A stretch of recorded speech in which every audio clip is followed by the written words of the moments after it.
म्हणाले का मी ऑपरेशन केलेली बाई, माझं एवढं गर्भपिशवीचं ऑपरेशन 15 दिवसात मी तुमच्या मागे म्हणजे तुमचं हे पण राजू भाऊला पण माहिती, मला परत ऍडमिट करावं लागलं होतं दवाखान्यात, तरी मी नाही आमच्या मामाला निवडून आणायचंय.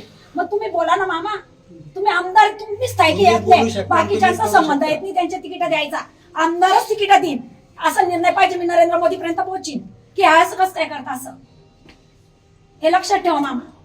जसं सगळे आमदार बोलतात तुम्ही बोलायचं ना, कोणी बी येईन प्रवेश करीन त्यांना तिकीट, असं थोडी चालतं. मग 5 वर्ष आधी यायचं होतं त्यांनी आणि हे करायचं होतं बीजेपीचा प्रचार. एकटीने कमळ आणलाय पक्ष प्रभाग एकला, कमळ कुठे विसरले होते लोक, एकटीने आणलाय. मी एकटी आहे, सांगा तुम्ही, नंतर मी येईल पाया जोडल्या एवढे प्रभागात कोण येत होतं, मला त्याचं उत्तर दे. तुम्ही हे मांडा ना की प्रभाग 1 मध्ये हे पळाल्यावर संगीता पाटीलने कमळ आणला तिथे प्रभाग 1 ला आणि तिला तिकीट नाही, तर विषय काय मामा. रोकठोक महाराष्ट्राला सबस्क्राईब करा आणि बेल आयकॉनवर क्लिक करायला विसरू नका.